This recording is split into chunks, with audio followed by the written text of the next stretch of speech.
안녕하세요. 파산관절 홍익필 변호사입니다.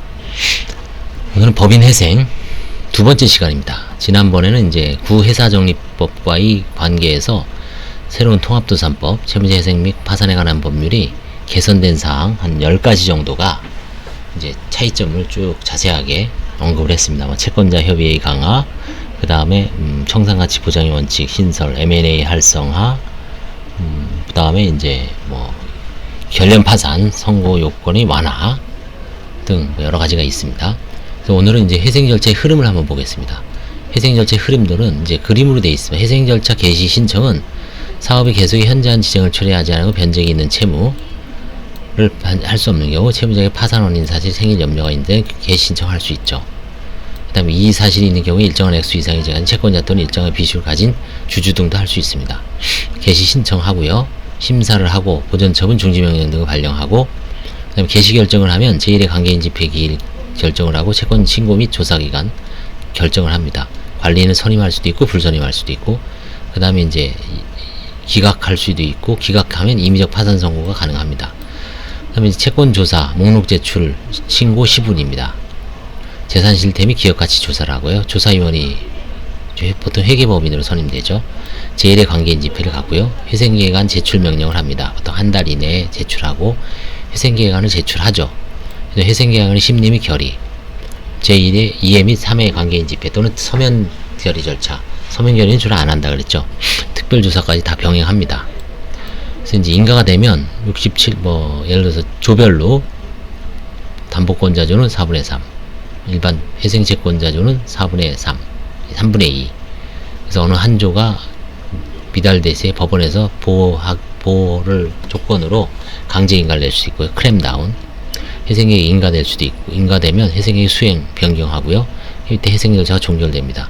종결 못하고 인가 후 제대로 납입을 못하면 인가 후 회생 절차 폐지하고 이때는 반드시 필요적으로 파산 선고를 하게 되어 있습니다. 인가 후 폐지는 인가 전 폐지는 임의적으로 선고할 수 있겠죠. 근데 회생계획 불인가가 됐을 때 임의적으로 또 파산 선고를 할 수 있습니다. 그래서 이 임의적으로 선고한 거는 파산 신청을 채무자한테 맡겨놓은 거죠. 이거는 옛날에 다 필요적으로 파산 선고를 하니까 회사정리법 시절에 뭔가 파산에 대한 두려움 때문에 회생 절차 자체를 회사 정리 절차를 제대로 이제 기피하는 그런 요인 돼서 통합도산법 하면서 이제 바꿨다는 걸 지난 시간에 했습니다.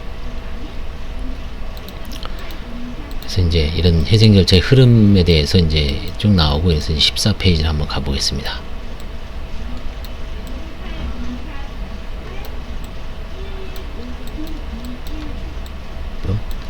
그래서 주주도 신청을 할 수 있다. 일정한 지분을 가진 주주권자도 신청할 수 있다. 보통 회생 절차 개시 신청서에는 채무자의 개요, 연역, 사업 현황, 재무 현황, 재정적 파탄이 일게 된 원인, 회생 가능성, 채권자별 채권 금액 현황, 부채 상환 계획 및 이행 가능성, 회생의 경제적 가치, 청산 가치와 계속 기업 가치 등이 포함되고 있습니다. 신청서의 필수적 기재사항 또는 첨부 서류가 누락되었거나 설명이 부족한 부분이 있을 때는 법원에서 보정명령을 하게 됩니다. 보전처분 중지명령과 예납명령. 채무자의 재산에 대한 보전 조치는 사업이 계속에 필요한 재산이 흩어짐을 방지하고 전체 채권자 이해관계를 총체적으로 조정하기에 필수적입니다. 법은 채무자에 대해서 보전처분 명령과 보전관리명령을, 채권자에 대해서는 중지명령과 포괄적 금지명령을 통해 이런 목적을 달성하고 있습니다. 법원은 채무자의 보전처분 신청이 있는 경우 보통 신청일부터 2, 3일 안에 보전처분 결정을 합니다. 보전처분의 내용은 보전처분 기준 시점 이전에 생긴 일체의 금전 채무에 관한 변제 및 담보 제공 금지, 부동산, 자동차, 중기, 특허권 또는 등록의 대상이 되는 일체의 재산 및 일정 금액 이상의 기타 재산에 관한 소유권의 양도, 담보권, 임차권의 설정, 기타 일체의 처분행위 금지. 계속적이고 정상적인 영업활동에 해당하는 제품, 원재료 등의 처분행위는 제외합니다. 세 번째, 어음 할인을 포함한 일체의 차제를 금지하고요. 노무직 생산지를 제외한 임직원의 채용을 금지하고 있습니다. 한편 보전처분은 채무자의 행위만을 제한할 뿐 회생채권자, 회생담보권자의 채무자의 재산에 대한 가압류, 가처분, 강제집행, 담보권 실행을 위한 경매 절차를 막지는 못합니다. 따라서 회생채권자, 회생담보권자에 대한 강제집행 등을 막기 위해서는 개별적 강제집행 등의 중지, 취소명령 또는 포괄적 금지명령을 받아야 됩니다. 가압류 등의 취소명령 제도는 채무자가 보유한 현금 시재가 부족한 상황에서 예금이나 매출 채권 등에 대한 가압류 가처분 등을 취소한 후 예금을 인출하거나 채권을 회수하여 운영자금으로 사용하는 방법으로 활용되고 있습니다. 법원은 신청인에게 절차 진행에 필요한 비용을 미리 납부하게 합니다. 신청인이 제시한 자산을 기준으로 산정된 조사위원회 기준 보수 금액에 일정한 절차 비용을 가산한 금액의 예납을 명하는 것이 보통입니다. 이 예납 명령에 대해서는 불복할 수 없고 법원이 정한 기간까지 예납을 하지 않을 경우 신청을 기각합니다. 대표자 신문과 현장 검증. 보통 해당 사건의 주심 판사가 수명법관이 되어 대표자 신문과 현장 검증을 합니다. 대표자 신문은 미리 신문사항을 이메일로 신청인 또는 그 대리인에게 보내주어 준비하게 한 뒤 답변서를 제출받아 그 내용을 확인하는 방법으로 진행합니다. 파산도 그렇고 회생도 그렇습니다. 이게 되게 이제 대표이사하고 직접 문답식으로 대표이사가 알고 있는 내용을 사실대로만 기재하기 때문에 그렇게 어려운 건 아닙니다. 그리고 이미 신청서에서 다 검증된 거를 이제 다시 또 리바이벌 하는 게 있기 때문에 크게 부담은 되지 않습니다. 시간을 꼼꼼하게 투입을 해서 대표이사하고 이제 대표자하고 관리인이 될 사람하고 이제 차분하게 질문 사항에 대해서 서면 질문에 대해서 충실하게 답변을 하시면 됩니다. 현장 검증은 먼저 사업체의 현황에 대해 대표이사나 인원으로부터 간략하게 보고를 받은 후 사무소 공장 및 영업시설을 둘러봅니다. 이때 공장이 제대로 가동되고 있는지, 사업의 미래 전망이 있는지, 종업원들의 협력적인지 등을 파악하게 됩니다. 종업원 대표자의 면담을 통해 회사의 실태를 확인하기도 합니다. 대표자 신문과 현장 검증은 같은 날 같은 장소에서 진행하기도 합니다. 회생 절차 개시 결정과 관리인 등 선임.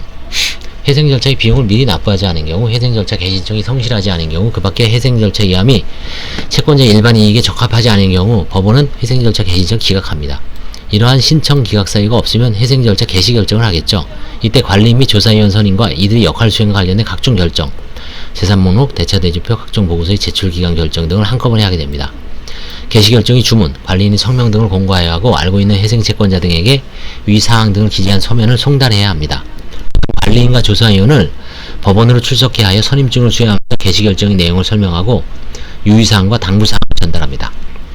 아울러 사건의 진행 일정표도 작성하여 교부합니다. 회생 절차 개시 결정이 있고 관리인이 선임되면 채무자는 업무 수행 권한과 재산의 관리 처분권을 상실하고 이러한 권한은 관리인에게 전속합니다. 채무자의 재산에 관한 소송 절차는 중단되고 중단한 소송 절차 중 회생 채권 또는 회생 담보권과 관계없는 것은 관리인 또는 상대방이 이를 수기할 수 있습니다.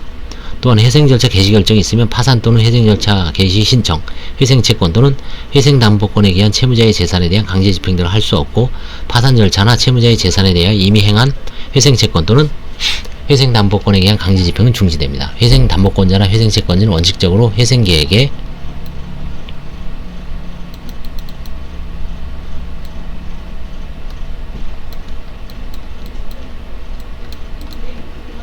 16페이지를 찾아야죠. 실제로 회생계획에 해야지 않으면 변제를 받을 수 없죠. 그게 이제 도산 절차의 기본이죠. 그렇죠? 기본 도산 절차는 항상 계획, 변제 계획, 배당, 개별적 권리 행사가 금지되고 모든 파산 절차에 참가해서 배당을 받거나 회생계획에서는 변제 계획에 참여해서 10년간 변제를 받거나 출자 전환을 한다거나 이런 식으로 변제를 받아야 됩니다. 그 다음에 채권 채무가 확정됩니다. 회생 절차는 채무자의 원활한 회생을 통한 채무의 변제를 목표로 하므로 첫째, 변제 대상이 될 채무가 확정되어야 하고 이는 곧 회생 절차에 이해관계인으로 참여할 자의 범위를 정하는 것이기도 하겠죠. 목록에 기재되거나 신고된 회생 채권자, 회생 담보권자, 주주, 지분권자만이 회생 절차에 참가할 수 있고 회생 계획에 의하여 변제를 받을 수 있습니다. 따라서 변제받을 자격을 부여함과 아울러 채권의 종류와 금액도 결정하게 됩니다. 둘째, 변제의 재원이 되는 자산을 포함한 채무자의 가치가 확정되어야 합니다. 채무의 확정은 일단 관리인의 목록 제출, 채권자, 주주 등 이해관계인의 신고, 관리인이 시부인하는 간이한 절차를 통해 시간과 노력을 절감하도록 하고 여기서 다툼이 생길 경우에는 채권조사 확정 재판 그리고 이 재판에 대한 이의소를 통해 채권의 내용과 범위를 결정하도록 하고 있습니다. 따라서 이러한 채권조사 절차가 진행되는 동안에는 통상적인 소송 절차는 중단됩니다. 지금 읽고 있는 거는 파산 절차를 생각하시면 됩니다. 거의 비슷한 취지죠. 회생 채권자 또는 회생 담보권자는 그 책임을 질 수 없는 사유로 인하여 신고기간 안에 신고를 하지 못한 때는 그 사유가 끝난 후 1월 이내에 신고를 보완할 수 있는데 이를 추후 보완 신고라고 합니다. 이거는 파산에는 없죠. 신고기간이 경과한 후에 생긴 회생채권, 회생담보권도 그 권리가 발생한 후 1월 이내에 신고해야 됩니다. 이러한 신고는 회생계약한 심리를 위한 관계인 집회가 끝난 후에는 불가능합니다. 법원은 이렇게 신고된 회생채권 및 회생담보권을 조사하기 위한 특별기일을 정해야 하는데 보통 회생계약한 심리 및 결의에 의한 관계인 집회와 한꺼번에 진행합니다. 이와 같은 절차를 정리하면 관리인이 채권자 목록 제출, 채권자의 권리 신고, 신고와 중복 또는 충돌을 하는 범위에서 목록은 실효되고 신고하지 않았으나 목록이 기재된 채권자는 신고가 의제됩니다. 추후 보완 신고 플러스 신고기간 경과 후 생긴 채권의 신고, 채권에 대한 이해관계인, 관리인, 채무자, 목록이 기재되거나 신고된 회생채권자, 회생담보권자, 주주, 지분권자의 이의, 신고기간 후에 신고된 회생채권 및 회생담보권의 조사를 위한 특별조사기일, 채권의 확정, 권리 내용과 의결권의 액수 그리고 우선권이 있는 채권에 관한 우선권이 확정되고 회생채권자표 및 회생담보권자표에 기재되면 확정 판결과 동일한 효력을 부여해야 됩니다. 또는 조사확정 재판이 순서로 진행됩니다. 비록 진정한 채권자라 하더라도 채권조사 확정 절차에 참가하지 않으면 실권됩니다. 무서운 얘기죠. 실권. 권리가 박탈된다는 얘기예요. 실권이 가장 무서운 얘기죠. 여기서는.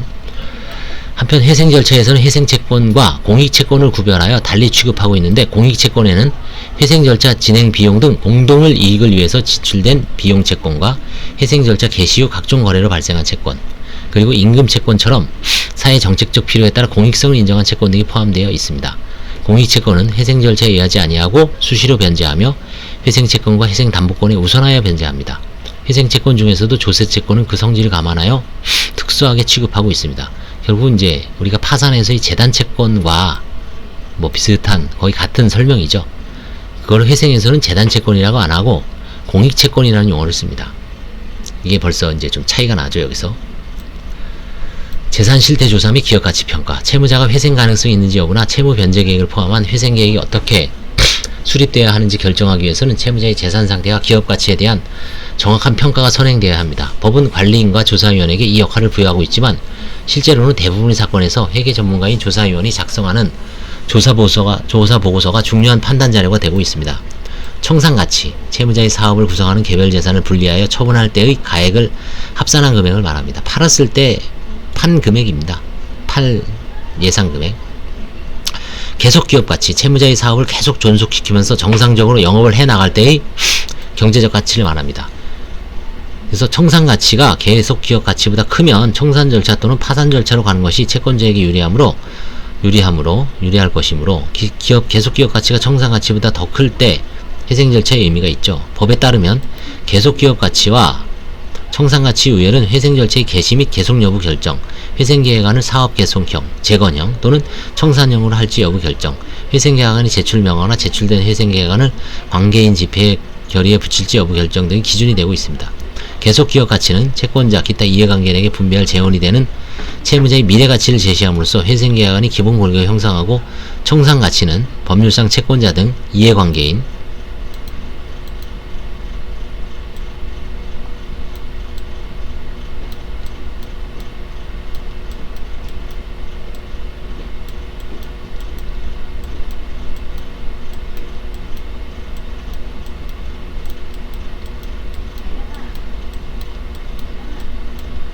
18페이지를 찾아야 됩니다.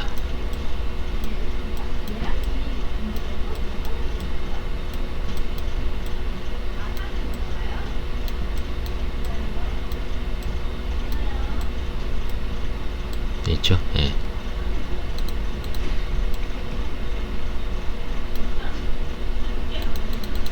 이게 보장될 최소한의 몫이므로 청산가치는 보장될 최소한의 몫이므로 이 두 가지 가치 정확한 산정이 매우 중요합니다. 청산가치하고 계속기업가치. 그거를 뽑아내는 거 이제 가장 큰 그 작업이죠. 결국 자산과 부채는 조사위원이 채무자 측이 제시한 재산상대표를 기준으로 회계장부와 관련 증빙자료 확인, 회계 담당자의 진술 청취, 금융기관 및 거래처에 대한 조회, 실사, 시가감정 등을 거쳐 산정합니다. 계속기업가치는 수익접근법 중 현금흐름 할인법을 적용하여 산정합니다.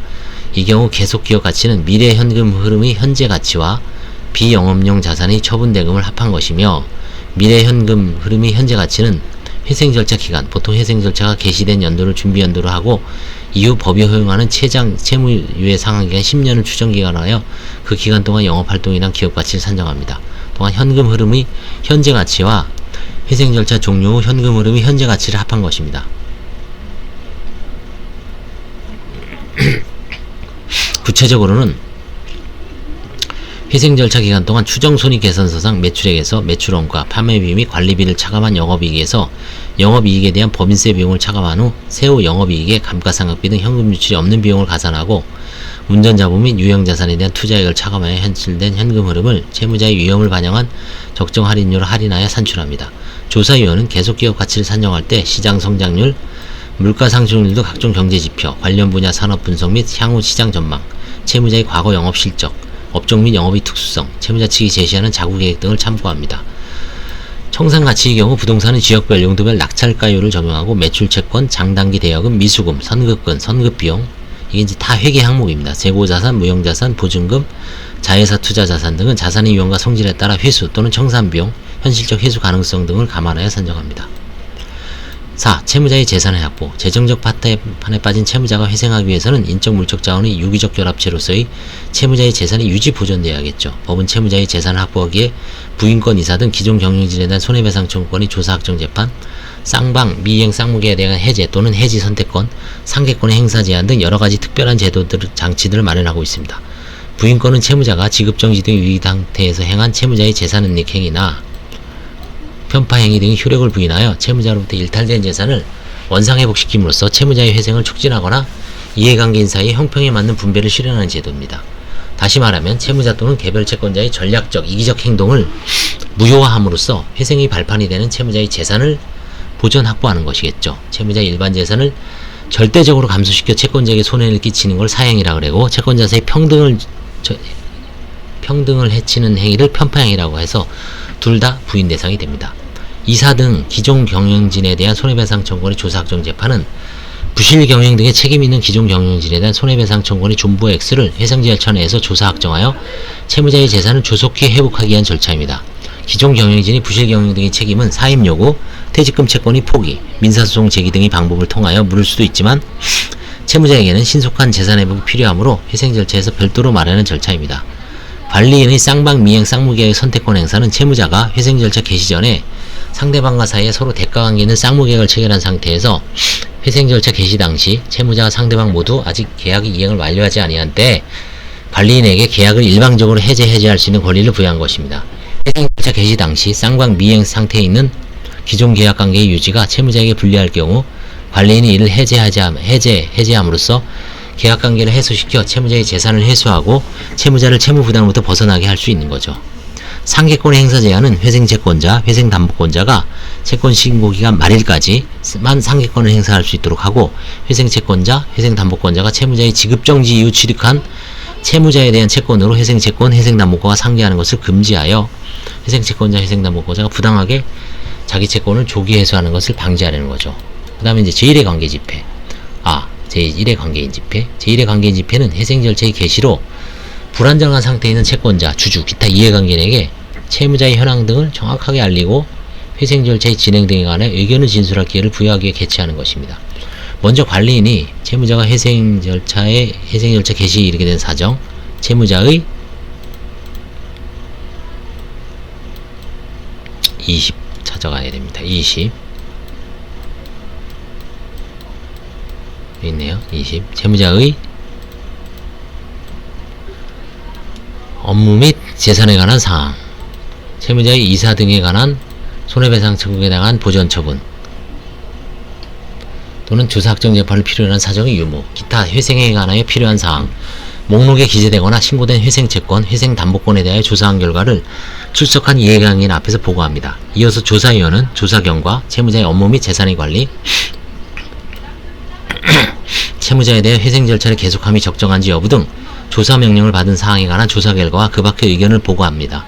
그리고 채무자의 계속기업 가치와 청산가치 평가 결과가 바뀌고 계속기업 가치가 청산가치보다 클 경우 회생 절차를 계속 진행한 것이 적정하다는 의견을 진술합니다. 이제 보고서가 잘 나온 경우죠. 관리인과 조사위원의 보고서가 끝난 후 법원은 구조조정 담당위원 CRO라고 합니다. Chief Restructuring Officer. 결국 이제 뭐 재건형 직원이라는 얘기죠. 구조조정 담당 임원이라고 합니다. CRO를. CRO나 관리위원에게 의견 진술의 기회를 주고 이어서 채권자 협의회 대표 채권자 등 출석한 이해관계인에게 관리인 및 조사위원의 선임, 채무자의 업무 및 재산의 관리, 회생 절차를 계속 진행한 것이 적정한지 여부 등에 관한 하나의 의견 진술할 기회를 부여합니다. 이때 채권자들은 생소한 회생 절차에 대한 설명을 요구하기도 하고 채권 조사 결과나 조사위원의 조사 보고서에 대한 의문점을 제기하기도 합니다.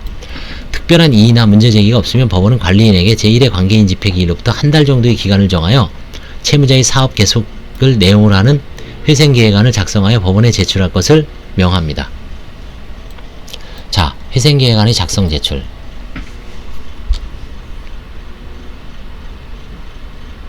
회생계획은 채무자의 사업 재구축과 그 수익의 예측에 근거하여 회생채권자 등 이해관계인의 권리를 변경한 후 그 수익을 분배하는 것을 내용으로 하고 있는데 회생계획에 의해 정해져야 하는 내용은 법에 구체적으로 규정되어 있습니다. 관리인은 조사위원의 조사 결과를 부정하지 않는 한 보통 조사위원이 조사보고서를 통해 제시한 재산상태와 기업가치에 기초하여 회생계획안을 작성하게 됩니다. 회생계획안은 보통 회생절차의 진행 경과, 회생계획안의 요지, 회생담보권 및 회생채권에 대한 권리 변경과 변제 방법, 공익채권의 변제 방법, 변제자금의 조달 방법, 주주의 권리 변경, M&A 관련 사항, 사채 발행, 정관명령, 임원의 선임 해임 등 관련 규정, 회생절차의 종결 및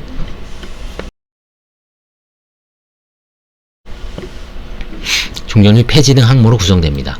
요컨대 회생계획 수행기간인 향후 10년 동안 어떻게 사업을 운영해서 얼마를 벌어들여 채권 중 얼마를 갚고 나머지는 어떻게 처리하겠다는 것이 그 핵심 내용입니다. 회생계획 안에는 회생계획 수행기간 동안의 사업계획서, 추정손익계산서, 추정자금 수집표 등이 첨부되는데 이는 보통 조사위원이 제출한 조서보고서에서 산출한 매출액, 매출원가, 판매관리비, 영업이익, 자산처분대금 등을 기초로 하여 작성합니다. 차, 특별조사기일 및 회생계획안 심리결의에 의한 관계인 집회. 여기는 관리인이 제출한 회생계획안의 내용을 심사하고 이를 수용할지 여부를 결정하는 절차를 진행하게 됩니다. 회생계획안 심리를 위한 제2의 관계인 집회와 회생계획안 결의를 위한 제3의 관계인 집회를 같은 기일로 지정하여 잇따라 진행하게 됩니다. 그리고 채권신고기간이 끝난 후에 추후 보완 신고된 회생채권, 회생담보권의 조사를 위한 특별조사기일도 함께 진행합니다. 물론 추후 보완 신고된 채권이 없으면 이 절차는 생략되겠죠. 결국 한 기일에 채권 특별조사기일, 회생계획안 심리집회, 회생계획안 결의집회가 잇따라 개최됩니다. 특별조사기일은 관리인이 채권신고기간 후 뒤늦게 보완신고된 채권의 내용과 금액, 채권자 등을 설명하고 이에 대한 이의 여부를 진술한 다음 재판장이 출석한 이해관계인의 의견을 듣고 특별한 문제가 없으면 이의를 당한 채권자가 취해야 할 권리보호 방법, 채권조사 확정 심판 신청 등을 설명하는 순서로 진행합니다. 회생계획안 심리령 관계인 집회, 제2의 관계인 집회에서 먼저 관리인이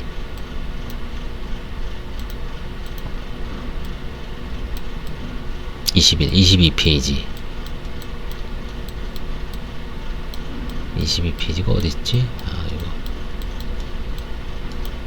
저 위에 있나요?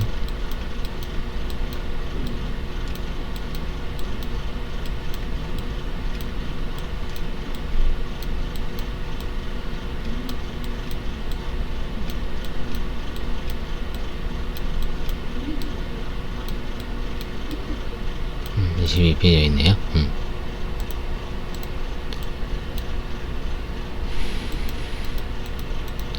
회생계획의 요지와 변제를 설명합니다. 회생담보권자, 회생채권자 중 권리 유형과 성격에 따라 대여 채무, 구상 채무, 상권의 채무, 보증 채무, 임원 보수 채무, 특수관계인 채무, 미확정 구상 채무, 조세 채무 등을 구분하여 각각의 권리 변경과 변제 방법을 설명합니다. 기존 주식이 감자 및 채권이 출자 전원도 아울러 설명합니다.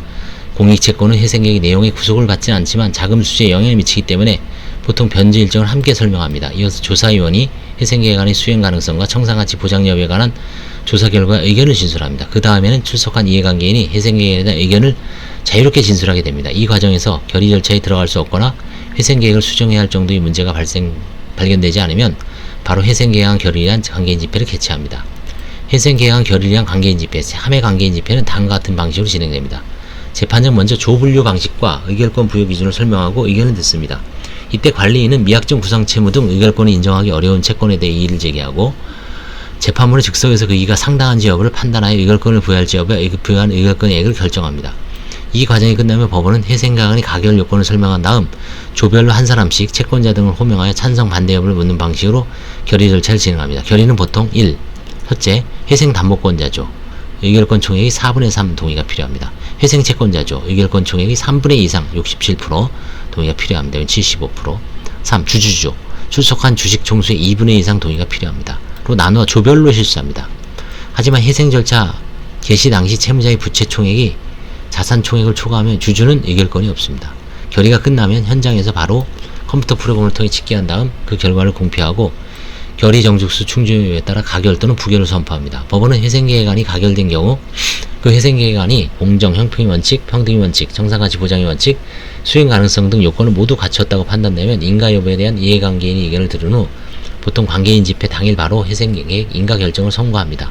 부결된 경우 회생 절차 폐지 사유가 발생하였음을 밝히고 이에 대한 이해관계인의 의견을 듣습니다. 추가 협상의 여지가 있는 사건이라면 이때 관리인은 속행기일 지정 신청을 합니다. 특별한 사정이 없으면 재판부로부터 이러한 신청을 받아들여 속행 여부 결정을 위한 결의를 다시 진행합니다. 결의 절차는 회생 계획안 결의와 마찬가지로 완화된 의결 정수, 회생 담보권자는 의결권 총액의 3분의 2 이상, 회생 채권자조는 의결권 총액의 2분의 1, 주주조는 출석한 3분의 2 이상 등의 동의가 필요합니다. 속행기일 지정 신청이 없거나 속행기일 지정 결의가 부결되면 법원은 일단 관계인 집회를 종료 후 나중에 회생 절차 폐지 결정을 하거나 강제인가 조건을 갖추었다고 판단하면 강제인가 결정을 하게 되죠. 회생계획 수행. 이게 가장 중요하죠. 회생계획 인가 결정이 있게 되면 채권자 주주의 권리는 회생계획의 내용에 따라 변경되죠. 이해관계인이 인가 결정이 공고일부터 14일 안에 항고할 수 있지만 항고하더라도 회생계획 수행에는 집행정지 효과가 없습니다. 회생계획 수행에 영향을 미치지 않습니다. 회생계획 인가 결정이 있는 때는 관리인은 지체 없이 회생계획을 수행해야 합니다. 회생계획의 수행은 크게 두 가지인데 하나는 정관 변경, 채권의 출자 전환 및 기존 주식의 감자, 주주총회 개최, 임원의 교체 등 후속 조치를 마무리하는 것이고 다른 하나는 정상적으로 사업을 운영하면서 예상된 영업이익을 실현하거나 비영업용 자산을 매각하여 회생계획상의 일정에 따라 각종 채무를 변제하는 것입니다. 회생계획 수행 과정에서 명백하게 무리한 회생계획인 것이 드러난 경우 채권자들이 동의를 이끌어낼 수 있다면 회생계획 변경을 고려하게 됩니다. 회생계획 인가 결정이 있으므로 부득이한 사유로 회생계획 정한 사항을 변경할 필요가 생긴 때에는 회생계획을 종결되기 전에 하나여 법원은 관리인, 채무자 또는 목록에 기재되어 있거나 신고한 회생채권자, 회생담보권자, 주주, 지분권자의 신청에 의하여 회생계획을 변경할 수 있습니다. 회생채권자 등 이해관계에 불리한 영향을 미칠 것으로 인정되는 회생계획 변경은 회생계획에 대한 인가결제와 마찬가지의 절차를 밟아야 됩니다. 그 다음에 회생 절차의 종결 폐지. 회생계획에 따른 변제가 시작되면 법원은 관리인, 회생채권자, 담보권자의 신청에 의한 직권으로 회생계획 종결 결정을 합니다. 다만 회생계획 수행에 지장이 있다고 인정될 때는 그러하지 아니하다. 회생계획 인가 결정이 있은 후 회생계획을 수행할 수 없는 것이 명백하게 된 때는 법원은 관리인이나 목록에 기재되어 있거나 신고한 회생채권자 또는 회생담보권자의 신청에 의하거나 직권으로 절차 폐지 결정을 해야 됩니다. 그리고 회생자 폐지가 확정된 법원은 그 채무자가 파산원이 있다가 사실이 인정되면 이제 파산 선고를 할 수도 있죠. 24를 찾아갑시다. 24가 어디 있죠? 24 위에 넣고 24